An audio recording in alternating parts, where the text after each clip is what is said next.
Bonsoir à toutes et à tous, ici Laurée Dubois pour les Sommes de toutes les peurs.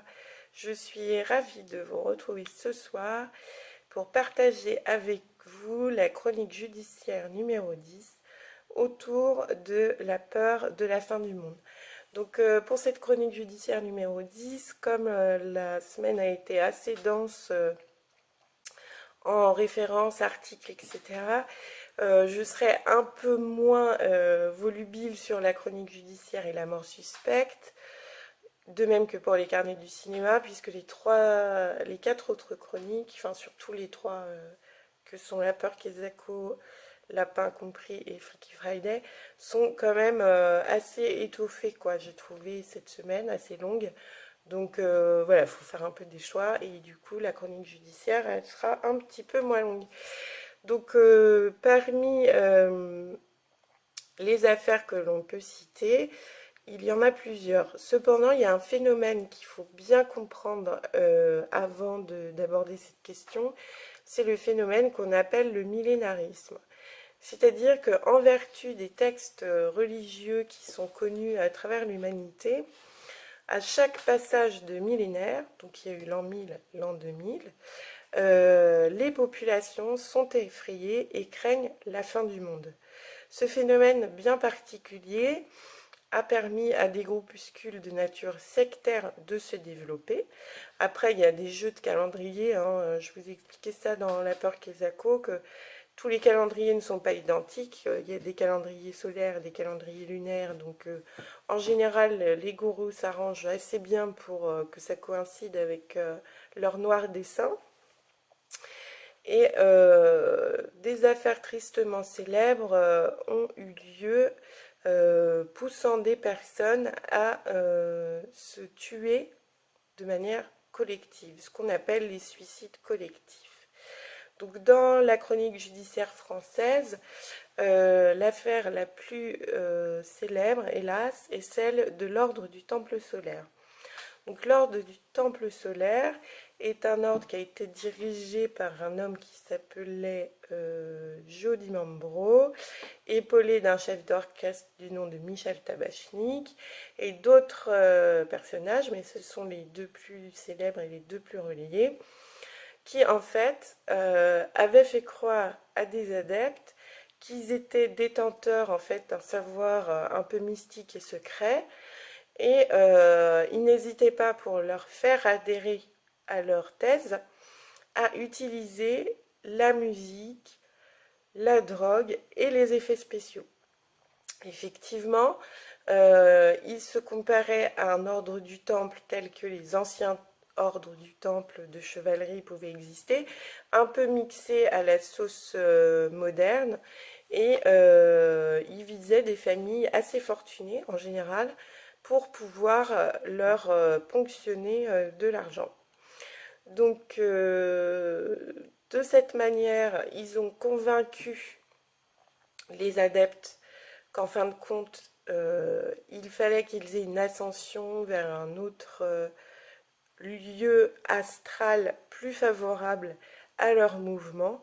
Et hélas, un jour, les gendarmes et les policiers ont découvert des personnes qui s'étaient massivement suicidées en raison d'une doctrine complètement fausse. Donc ça nous permet ici d'avoir une pensée pour les victimes et leurs familles. Il y a des gens qui en sont sortis et qui témoignent de la manière dont ils ont réussi à réapprendre à vivre peu à peu, mais c'est assez difficile apparemment. Et c'est aussi l'occasion de rappeler ici que si vous avez des doutes sur un groupe dans lequel vous pouvez vous trouver, que vous n'êtes pas tout à fait sûr que c'est tout à fait correct ce qui se passe et que vous êtes vraiment libre et que votre libre arbitre est respecté, c'est-à-dire que vous pouvez penser, dire, écrire, lire, regarder, écouter la musique que vous voulez sans que quelqu'un vous dise c'est pas bien, vous êtes peut-être dans une secte. Donc c'est difficile de s'en apercevoir au début, parce qu'au début on peut se sentir dans une communauté de points de vue, dans une communauté de philosophie, de religiosité, que sais-je, de New Age aussi. Mais il y aura toujours des indices qui ne doivent pas vous tromper, à savoir que le premier, c'est est-ce que on va commencer à vous dire quoi penser, quoi manger. Alors si c'est le cas, déjà, ça sent pas bon. Autre chose, est-ce qu'on va commencer à vous demander de mettre de l'argent pour accéder à des savoirs et des levels différents, toujours avec une sauce de spiritualité un peu douteuse. Donc l'argent est aussi un facteur, à savoir combien d'argent vous versez à ce groupe par rapport à ce que vous gagnez et à ce que on peut mettre raisonnablement pour ses loisirs ou ses centres d'intérêt.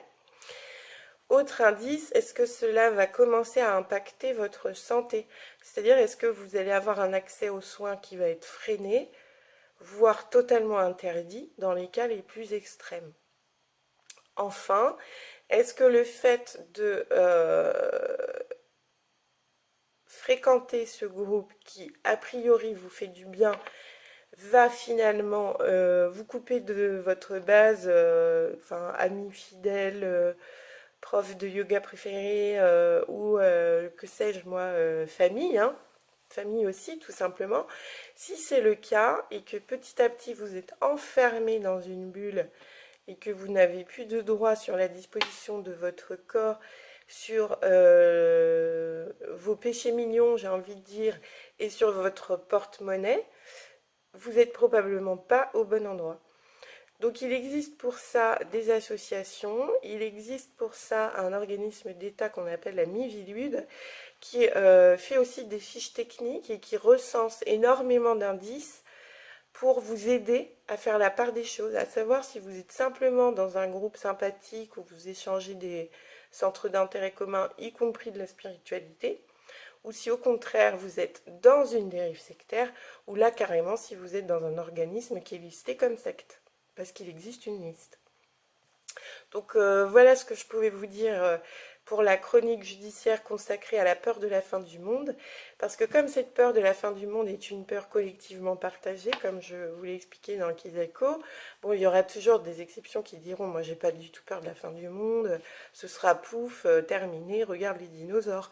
Bon, ok, il y en a qui pensent ça, mais il y a quand même la majorité des gens qui ont cette peur. Le monde a des défis assez conséquent et pesant en ce moment, surtout après 2 années de crise sanitaire. Donc attention, soyons toujours très prudents sur ce genre de relations et puis apprenons à avoir des garde-fous intelligents les uns avec les autres, surtout dans des périodes où on peut être un peu forcé de rester sur des structures sociales très grégaires. Donc c'était Laurée Dubois pour les sommes de toutes les peurs. À bientôt!